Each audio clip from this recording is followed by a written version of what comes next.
Hello and welcome to the latest edition of the Health and Safety Matters podcast. My name is Mark Sennett. I'm the CEO of Western Business Media and I'm the publisher of Health and Safety Matters. Delighted that you could join us today, but you do not need to wait for this podcast to come out to see all the latest health and safety news. You can go to our website at any time, which is www.hsmsearch.com, or throw into a search engine Health and Safety Matters and up we come. And why might you go to the website? Well, as I just said, you can see all the latest news and prosecutions, product, service. This is an analysis from the sector on our website every day, all day. You can also sign up to get copies of our magazine, Health and Safety Matters, for free. You can sign up to get our twice-a-week e-newsletter along with 50,000 other industry professionals. You can also sign up on the webinars tab there to watch any of our webinars from the past on demand, or sign up to watch any of our upcoming webinars on there as well. Many reasons to go to the website. You can also follow us on X or on LinkedIn as well, and we'll push out all the latest headlines on there. Now, we're keen to get your feedback on the podcast for sure. So if you've got any questions, any guests you want us to bring on, any feedback, please use the hashtag HSM podcast and up we will come. All right, well, we always start off this podcast with the news. And those of you that have followed Health and Safety Matters podcast will know we cover this particular story every year, and it's the annual Health and Safety Statistics in the UK. So new figures published by the Health and Safety Executive show that 51 deaths occurred in the construction sector in 23-24, which is an increase in 4 from the previous year. This now means that the industry accounted for more than a third of the 138 deaths across all UK workplaces. Just to give you an overview of the overall figures here, the total figure for work fatalities was an increase of 2. This figure, if you remember reading this over the years, has fluctuated between 130 and 150 for most of the past decade. The most common fatal accident last year was fall from height, as it normally always is, which accounted for 50 of the 138 deaths, while 45 involved a worker being struck by a moving vehicle or object. Workers aged 60 or over accounted for 34% of those killed, despite them making up only 11% of the workforce. So on the same day as publishing the figures, the HC also revealed that the latest data around mesothelioma deaths in the UK, and they showed that in 2022, 2,257 people died from this asbestos-related cancer, slightly lower than the 2,290 that reported as dying in 2021.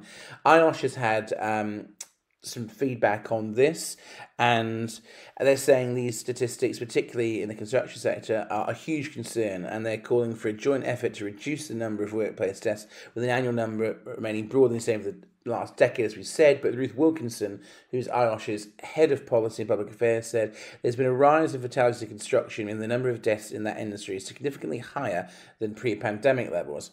There's also been a rise in the total of number of workplace fatalities, so it's clear that lessons aren't being learned and that much more still needs to be done to protect workers. So again, if we look at the positives, we do have best health and safety record around the world, effectively in the UK. But as we always say on this podcast, everyone has a right to go home safe. There should not be any fatalities in the workplace at all. And certain sectors, construction obviously being the highest, have the highest proportion of deaths of any of the sectors. If you look at forestry and fishing, 7.15 deaths per 100,000 workers. So forestry and fishing is really high compared to the 2.43 in construction. So it's not good news to see this figure increase at all, and certainly not good to see this increase in the construction sector. No surprise that ultimately means the predominant amount of that is work at height. I certainly do agree with Ruth that lessons don't necessarily seem to be being learnt there, because it's often the same reasons we said, falls from height or falling objects, etc., that are leading to these tragedies. As I said, the positive is, the results are great compared to around the world, but I'm not sure you can say the term great ever to do with a workplace fatality. You obviously can't. So, yeah, it's disappointing that it's not down. It's a relief that it's not significantly up, but I do agree with IOSH that there's still plenty more to be done on this.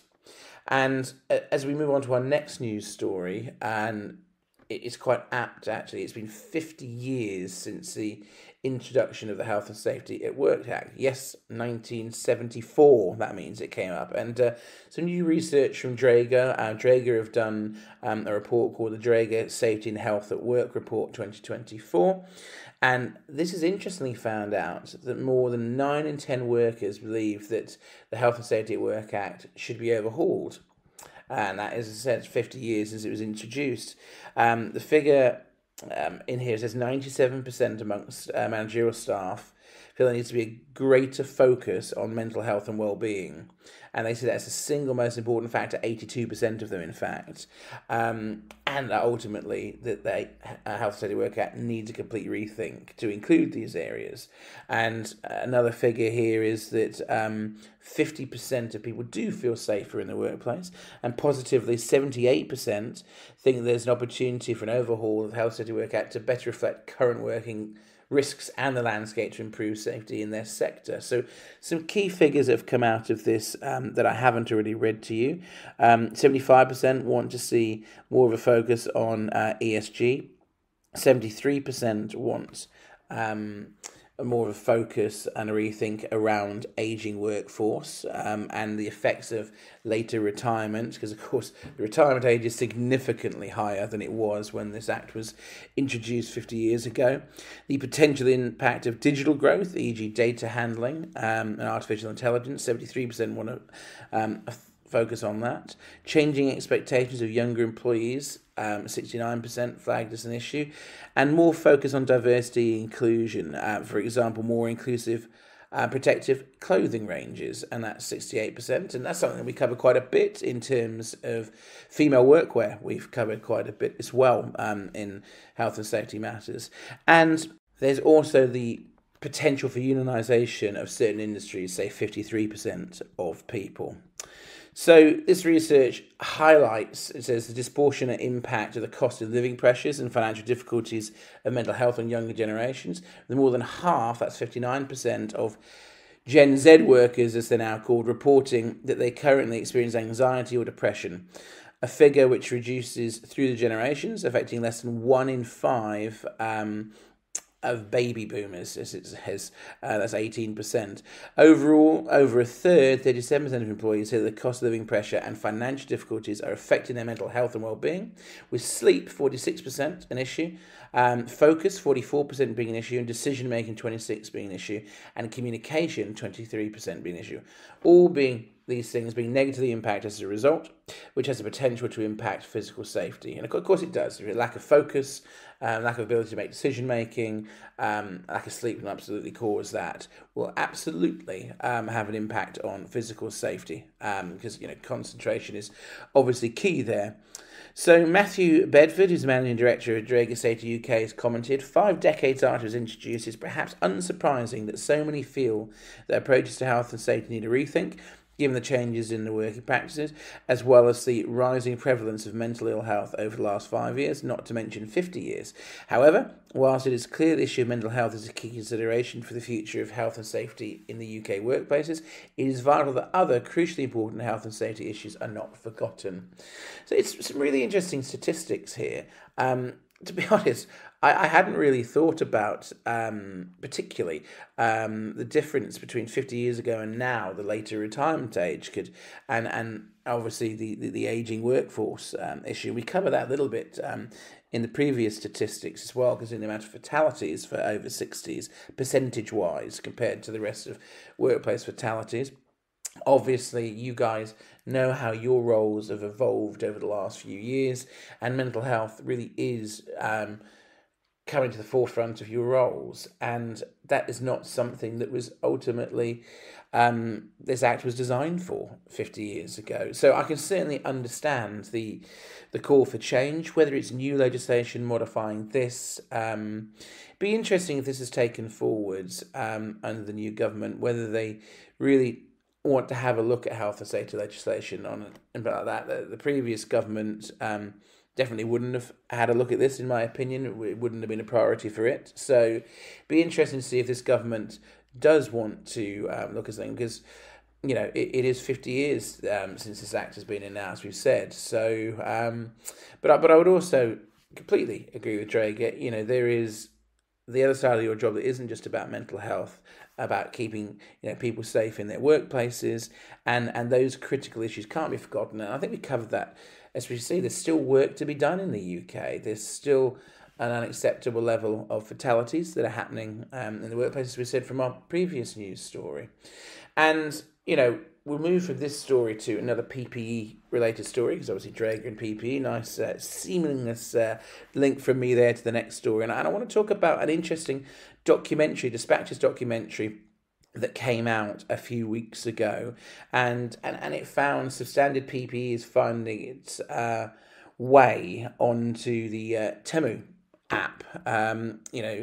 This is interesting, as there's many more apps now that are selling stuff. I know that many of you will be familiar with Amazon Marketplace, etc., and this is a key area of focus for the British Safety Industry Federation. So this Dispatches documentary, the reporter Ellie Flynn revealed that some equipment advertised on the Temu platform, which has now surpassed 46 million downloads, the app in April 24, making it, as I said, more popular than Amazon Marketplace app.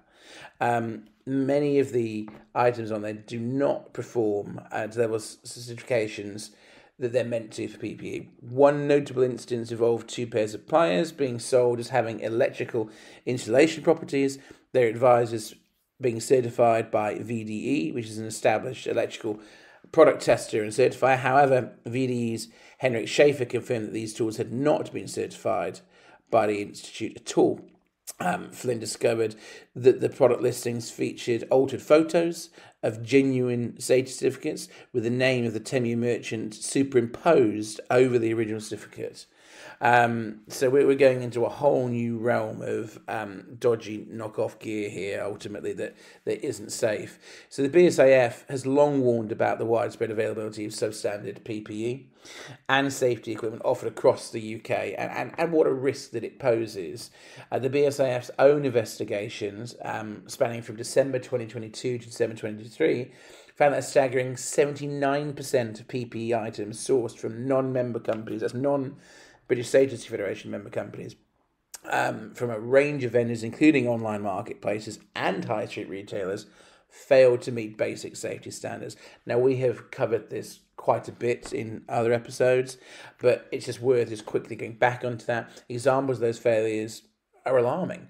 There's flame retardant Parker purchased from an online retailer that failed the flame spread testing, and it burned through its outer layer and ignited the inner layer very quickly.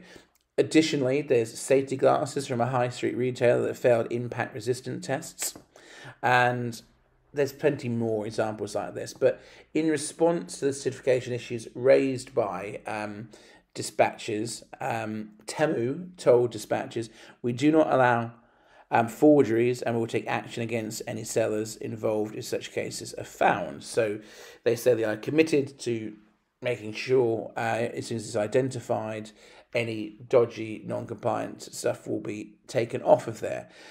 But these issues underline the critical importance of sourcing PPE from a verified, competent supplier, in my opinion. And that is why, if you are looking for PPE, you must only buy it from someone that is on the BSAF Registered Safety Supply Scheme. It's the only way you can ensure that the products are fit for purpose and meet the regulatory standards. The scheme has a compliance rate of 91% during BSAF testing, and with any shortcomings it highlights, very quickly rectified. So Alan Murray, the CEO of BSAF, has commented on the documentary. Unfortunately, the findings of the Channel 4 investigation are just the tip of the iceberg in terms of the availability of substandard safety products in the UK. A growing body of evidence shows that there's an alarming volume of substandard PPE and safety products for sale, and to the untrained eye, it can be difficult to tell one from another. And that's a very fair comment based on some of the examples we gave above. To the untrained eye, and that's the worry here, they'll believe what's said there. When you've got forged documents, it's a very easy way to fall foul of not getting adequate PPE. And that I come back to the point of why the RSSS scheme, Registered Safety Supply Scheme, is the only place that you should go to look at who is giving out, or who is selling or distributing PPE that's compliant and properly tested and is only people listed on the Registered Safety Supplier Scheme. If you want to see a list of who's on there, if you don't want to throw into a search engine, Registered Safety Supplier Scheme, you could always go to www.registeredsafetysupplierscheme.co.uk. Now, speaking of Mr. Murray, despite the fact that my good friend Mr. Murray will be retiring, sadly, as the CEO of the BSAF at the end of the year, he will be staying on as chairman, which is great. He has taken up another role, and that role is the announcement that he has been appointed the president of Safety Groups UK. So anyone that knows Alan knows that he's been in the sector since the 1980s. He won't appreciate me saying that to you, but it is true. He has had a wealth of jobs there. And for those of you that aren't familiar with Safety Groups UK, it's a registered charity, originally established in 1947, and it does play a crucial role in promoting awareness and knowledge about work-related health and safety risks. It achieves this by bringing together diverse groups of people to share important messages, experience, concerns and solutions. So local safety groups, some of which date back to the 1920s and 30s, are a well-established part of the UK's health and safety system. And a more important part of their work is educating and supporting non-specialists who have health and safety responsibilities as part of their wider roles. So if we look at a little bit more about, I want to use this as an example to say a bit more about what Safety Groups UK is. SG UK is committed to reducing the toll of deaths, injuries and illnesses caused by work-related activities. Despite the UK's reputation as a world leader in health and safety, there still remain significant challenges, with 13 billion lost annually in terms of sterling due to preventable occupational injuries and diseases. Some of the initiatives Safety Groups UK have got is recognising best practice with their own awards, promoting group membership at health and safety exhibitions. They're certainly there at an event we're about to talk about, Safety, Health and Wellbeing Live in Farnborough, forming partnerships with other health and safety organisations to promote their initiatives, and reaching out to small firms to help change behaviour. So congratulations to Mr. Murray on this role. They're in very safe hands to have him as president. I suspect Alan will still be rather busy in his semi-retirement, I think I'm going to call it, especially as he's going to be chairman of the BSAF, and now, of course, he's going to be president of Safety Groups UK. So, as I always say, you do not need to wait until this podcast comes out to get all the latest news, prosecutions, products and services in the sector. You can go to our website, Health and Safety Matters, throw that into a search engine or do hsmsearch.com. Any of the news stories that I've just covered are there in more detail on the website. Just have a look on the news pages. Please do use our social media channels, X or LinkedIn. Those of you who know what is X, that is the new name for Twitter. It's not so new now, but it still feels a bit weird calling it X rather than Twitter, but we are on X. And you can always see all the latest webinars on there as well. But at this stage of the podcast is a time where I sit down with a guest and do an interview. And delighted to sit down this episode with Tim Else. And Tim Else is the Managing Director of What Else Events. And What Else Events are the organisers of Safety, Health and Wellbeing Live. And the latest instalment of that is taking place in October at Farnborough International, so not too far away. Tim and I obviously have known each other, been friends and colleagues. In fact, Tim was my boss for many years as well. So this was quite a fun sit down to talk about everything that's going on at Farnborough and why you should attend Safety, Health, Wellbeing Live. So without further ado, I sat down with Tim earlier and here's what he had to say.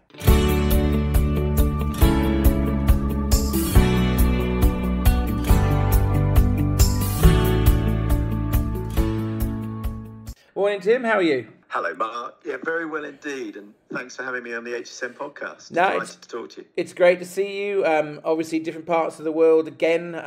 Your lovely new offices in England, which shows how much your business is growing. And yeah, I'm working for the summer as usual out in Spain, a place that you've been with me many times. Normally beaten me on the last hole at golf. I say that, Tim, but normally when you didn't look at the scorecard and there was no pressure on me, I got a win. But then you started insisting on checking the scorecard and I did my usual choking and started to lose. So yeah, I'm always very generous with beginners. but I don't like losing, Mark. So I think the highlight for me was the time you made me play a shot from the practice putting green on the 18th hole, and I then aimed it straight for the hotel swimming pool. From what I remember, it was not a proud moment for me, but yeah. Fond memories of Spain, and you're looking particularly tanned. You've obviously been there for a few weeks already this summer, but not perhaps as tanned as you might normally be. You're obviously working harder than normal this summer. It's been a busy few weeks with everything that we've got going on, and obviously, we're talking about today with you your event, Safety, Health and Wellbeing Live, which I'm proud to do the content for under the HSM banner. But yeah, finishing off, yes, I have been on the golf course a bit to practice the BSIF networking day, which I know that you've been to about 20 times, you were telling me off air. So that is... it's a super event, isn't it? Absolutely. That's coming up. That comes up in September, doesn't it? It does indeed. Right? It does indeed. But it's, not probably the event that you'll be thinking most of in the coming weeks, because you've got Safety, Health and Wellbeing Live coming up in October.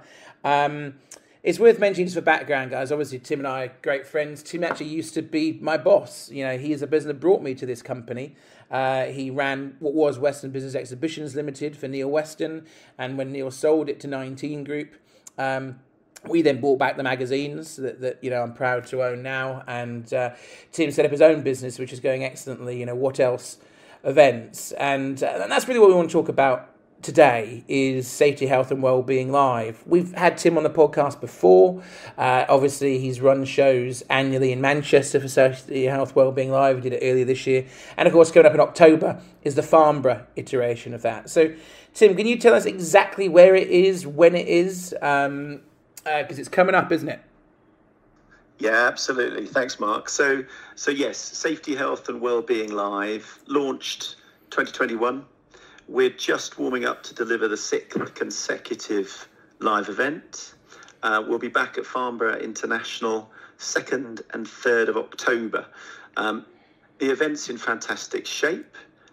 We have just under 100 exhibitors contracted. That's a significant uplift on last year. Many returning, but many new as well. And in terms of the experience for the HSM reader, our superpower is doubling down on our educational content. The partnership with HSM is fundamental to that, and thank you for your work on this, Mark. But we have 4 core streams of educational content this year, all new, all fresh, all bang up to date, all delivered through the partnerships that we value most. Yeah, content is obviously an absolutely key part of your show. There'll be some people that went to Safety, Health and Wellbeing Live in its original iteration just a couple of years ago in Farnborough and go, well, why would I go again? Well, I can tell you independently, it's a completely different show now. If you went, you wouldn't recognise it. It's so much bigger that's there. There's so much more content, so many more exhibitors. So if you're looking, I always say this about all trade shows, and listen, I'm not a hypocrite. We run our own conferences as well. And the beauty of these is face-to-face networking and education and seeing the latest products and services in the market. And when you've got a show like SHW Live that is a third bigger than last year and, even much bigger than it was the first iteration, there's so much more to see. And as a result, you have to put on more content, which means, unfortunately, Tim Ellis is working me harder to put on more content as well. And it is important that you can't put the same old stuff on every year. It has to be different. And I think that's one of the strengths of your show, Tim, is there is, you were just touching on it, like the content partnership. Mm-hmm. Yes, obviously I do a couple of theatres for you, but you've got other partners in there that put in, and you've got really headline industry bodies involved in that, haven't you? Absolutely. And never one to rest on my laurels. We spend a lot of time considering the expectations of the safety and health practitioner, our core audience, considering where they are geographically. Well, that's part of the offer from SHW Live. Considering the industries that they serve and the verticals that matter most. That all is built in, 6-8 months ahead of each event. And we sit down, we brief the team, and we look to deliver really fresh, original content.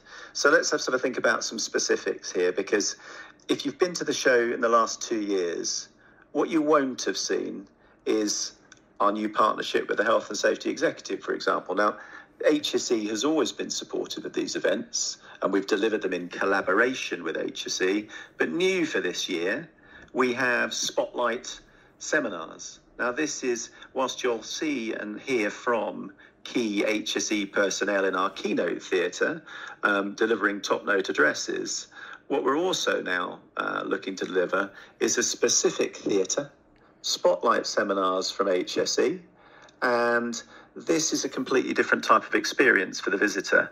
It's right in the heart of the show, and it's all about a sort of mini theatre and on stand with HSE senior exec staff, with advisors and key personnel from their science and research centre. So, for example, we're looking at their safety climate tool demonstration. We're looking at stress indication.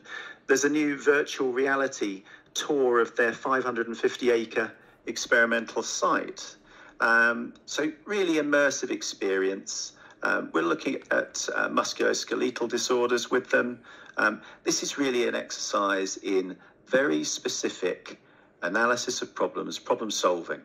So while you come to an SHW Live to be inspired, to network, to procure, you also want to get back from the ranch and be able to report really useful, applicable learnings that can be put in place immediately. That's what this is about. And you're hearing it directly from the regulator. So that's one example of where we're not resting on our laurels, new content. If you'll indulge me a little further, the work that we do here we have around a dozen different educational partners. IOSH is key to this. So, for example, there's a really interesting fireside chat for everybody who works in the construction sector. Jimmy Quinn and Lawrence Webb, two immediate past presidents of IOSH, will be interviewed by Eileen Donnelly about their real life learned experience of applying strategies for well-being in the construction sector. So again, really interesting, experienced peer-to-peer learning, but delivered in a unique format. And that's one of the unique things about SHW Live. We recognise the ever-changing, enormous burden of expectation on the safety practitioner. We're the only event that really embraces, right from our launch, the balance between frontline safety and legal expectation with long latency disease and occupational health. But we also pair that with a really in-depth and pointed look at stress, well-being in the workplace and managing the complexities for a safety practitioner. So we have 10 sessions over 2 days in our Wellbeing Hub. What do we have next? Well, the work that you do, one of the pieces of work that you'd have most to do with, Mark, is the HSM Knowledge Hub. Now, again, this is something that we've worked really hard on. You challenged me this year, range. Tim. You definitely challenged me. Did I? Yeah, okay, you did in a good way. You did. You looked at feedback from people, and we've actually changed the format a bit. For 2 years, and both in the Manchester version and the Farnborough version, we've done it as more of a Q&A session where there's no agenda, just a topic set, and they're quite innovative ways of doing that. But actually, some of the feedback we had was that the topics were so interesting that people wanted a bit more in-depth on that topic. So there'll still be the ability to put those questions to people, but actually it is going to be more presentation-based and a bit some round tables in there as well, isn't it? That was the change of format, because we learned that we wanted even more insight, didn't we, into these topics? Yeah, that's it. And where you sit in our keynote theatre and talk about the future, talk about legislative change, and be spoken to by the legislator, that's terrific and really valuable. Then you're going to spend some time in the HSM Knowledge Hub, and it's about real practical application, problem solving, specifics. So, we'll look at artificial intelligence and how that's improving safety training. We'll look at hand protection really specifically. We'll look at, are you taking the right steps to protect your workers' hearing? We've got 2 sessions on this. There's a keynote address from the Health and Safety Executive from Paul Delderfield around noise in the workplace. Such an enormous topic and such an enormous problem that people take away from their work. Noise-induced deafness through your work is debilitating in the extreme. So we're doubling down on that and delivering that through the Knowledge Hub as well as the keynote. And, the major things, managing emergency evacuation, such a big topic at the moment. Building Safety Act coming into force, the findings from Grenfell, and these issues are falling to the frontline safety practitioner. We know that. 15, 20 years ago, that wasn't true. But on top of their extraordinary workload, they've got to manage this. So yeah, the HSM Knowledge Hub, really important, quite unique. Something I'm really passionate about. We're dedicating an afternoon of networking for women in health and safety. When I first ran trade shows, honestly, it's quite disturbing. 99.9% of my attendees were male. And so I'd applaud the industry. That has radically changed, but it's only radically changed through incredible female leadership and through male ambassadors for that and advocates for that. I think it's amazing, but there's still so much work to do. So it's a very easy decision to give over a theatre and to invite people to come and discuss the issues facing, to encourage women to join the industry. I think it's so much better than it used to be. But so yeah, the Knowledge Hub is far and wide. You'll really gain a lot from spending some time on your 2-day visit in the Health and Safety Matters Knowledge Hub. I mean, just another one of my old bosses delivered a session there. That's Heather Beach running that session for absolutely. us. She was my boss for one of the many restructures in UBM when I was there. I think she was my boss technically for about 2 or 3 months. I was in there, and I always get in touch with Heather, and she's obviously got her own consultancy business now, and is really passionate and led the way in this, and it's something else that sets this event apart. Celebrating inclusivity and promoting it is something I know is close to your heart, as it is to mine. So yeah, that offers something different. But talk about things that are different. We talked about how much bigger this event has got, and events like this can only be free for the delegates because of the investment made by exhibitors. I've never apologised, and I won't, for promoting people that support our events and our publications and stuff, because we can only put on free content that everyone listening here enjoys because of the support of our clients. But the fact is, it's a relationship that works both ways, as you know, Tim, that the products and services that are on show at your event absolutely are going to be very useful and of interest to many or all delegates that are there. And one of the great things is how much you've grown this event. There is so many more exhibitors there now. There's so much more diverse offering of the exhibitor type that in itself is a reason to come to the event, bar the content that you're putting on and just seeing what's out there. So because not everyone listening will have been to your event, or those that have will now quickly realise it's very different, what are some of the brands that are going to be there? Some of the exhibitors or key partners that you've got? I mean, we're not going to list off, obviously, every single exhibitor because we haven't got 2 hours to do it, but you can see the full exhibitor list on the website, safetyhealthwellbeing.live. It's up there. But let's just share some of the, the great brands that are there. Yeah, okay. So, look, no, we're not going to list all of the nearly 100 supporters. Every one of them, by the way, as the owner of What Else Events, every single one of those supporters is equally important to me. And I think that what's unique about SHW Live is that you will meet the major brands, the key manufacturers. You're going to meet Casella and Bolle. You're going to see ATG gloves. You're going to see Evac Chair. Of course you are. You're going to see Unigloves. These are key partners for us. But you're also going to find some regional distributors at the show. You're going to find those with whom you've built relationships. You're going to have some really interesting, unique providers. Asacos joining us for the first time this year. We have Cirrus Research back again. I mean, I could name them all. I'll try not to.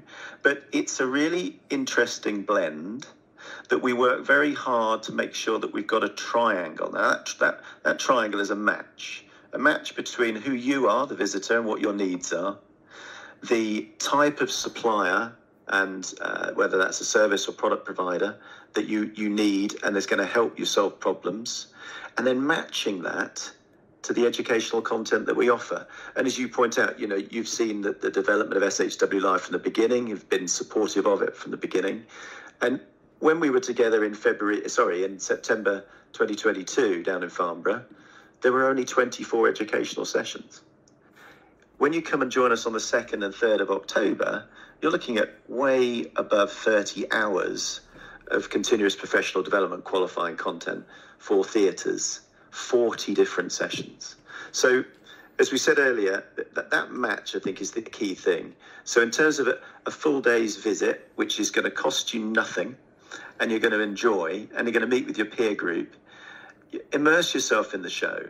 Attend everything you want to attend. By the way, we record every single session that's there. So while you're talking to our vendors, if you think you've missed a key educational session, don't worry. You'll be able to access it after the show via YouTube. Once we've tidied up the recording, we make those available, and via the Safety Health Wellbeing.live website too. So we're committed to making sure that when you go back to your workplace and somebody looks at you and says, "Okay, where were you yesterday?" you will be able to talk to them at enormous length and with great excitement about the enormous value, the totally zero cost and the enormous value of the experience from that day or two that you spent in Farnborough.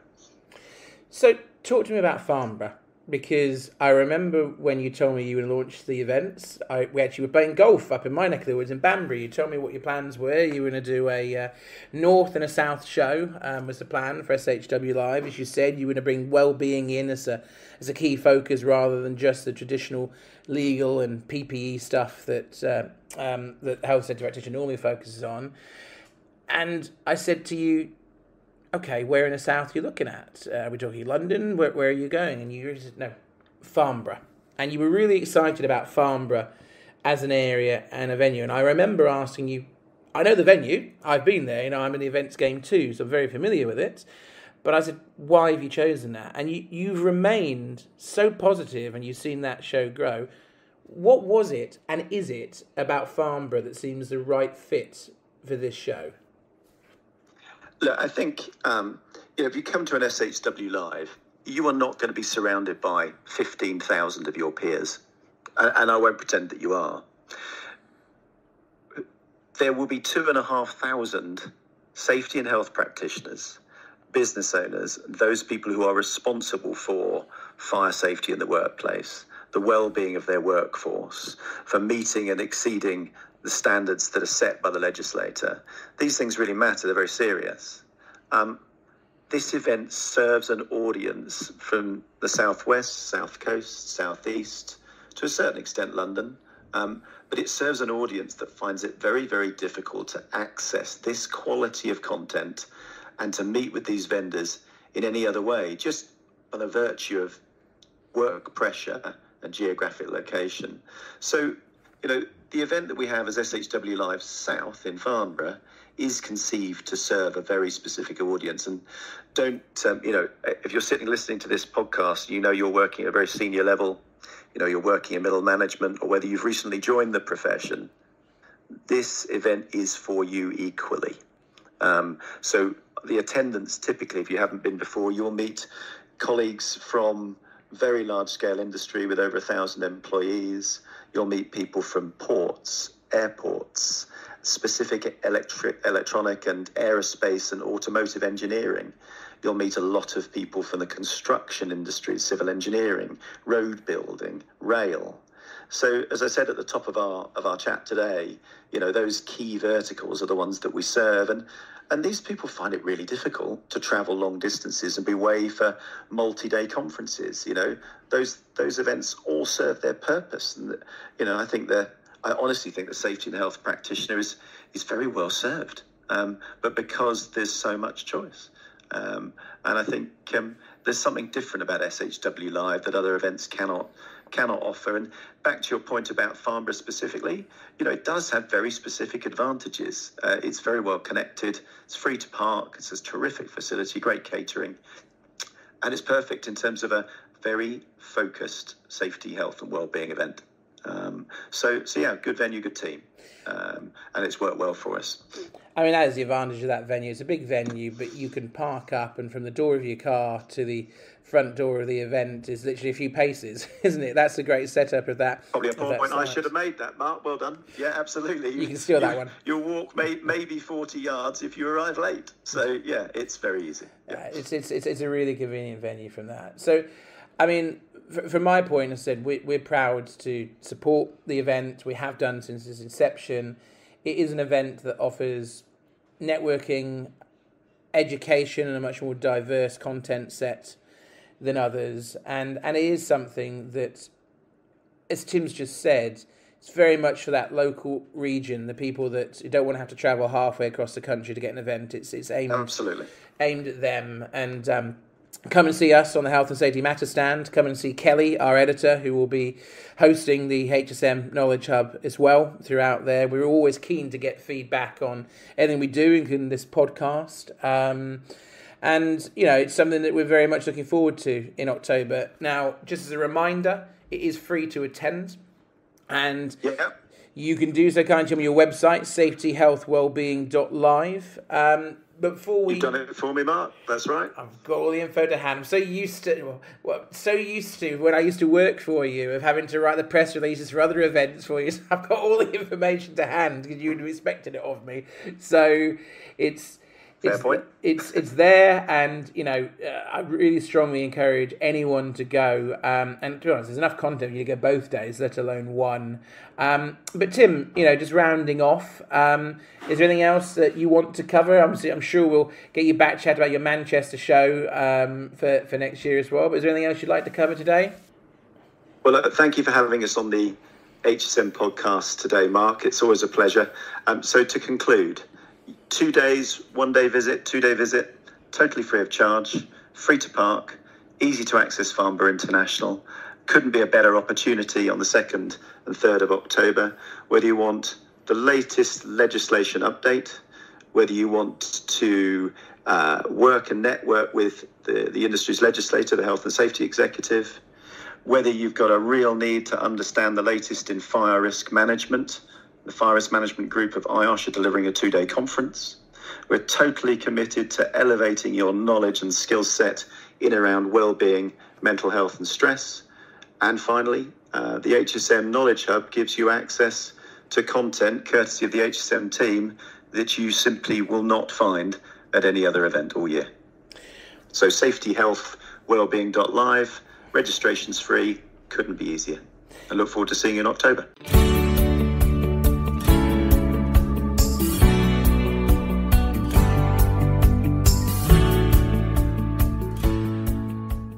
And that's all we've got time for in this edition of the Health and Safety Matters podcast. My thanks to Tim Else from What Else Events, who, as you heard there, is the organiser of Safety and Health Wellbeing Live, which takes place in October at Farnborough International. You've heard many times how to register. Hopefully you can come along to the event. Health and Safety Matters have got a stand there, as we said. Come and see the team there. You can also come into the HSM Knowledge Exchange and meet our editor, Kelly Rose. We're always keen to hear your feedback, not only on this podcast, on our webinars, the magazine, and just anything else you'd like to see us cover. We'd very much like to hear from you. But as I said a couple of times in this podcast, you do not have to wait until this podcast comes out to get all the latest health and safety news, prosecutions, products and services and industry analysis. You can go to our website, which is hsmsearch.com. If you can't remember that, you can throw that into a search engine. You can follow us on X. You can follow us on Twitter. You can go to our website to sign up to get copies of our magazine completely for free. You can also sign up to get our twice-a-week e-newsletter, which obviously promotes when these podcasts come out, as well as all of our upcoming webinars. And that is perhaps one of the biggest reasons to go to our website is to click on our webinars tab. So you can watch all of our webinars on demand and get CPD for it, or sign up to come to any of our upcoming webinars as well. But in the meantime, please do give us feedback using HSM Podcast. Please do also give us good feedback on whatever platform you're giving. A 5-star rating is always appreciated. But for now, that's all we've got time for, and we look forward to seeing you in the next edition of the Health and Safety Matters podcast.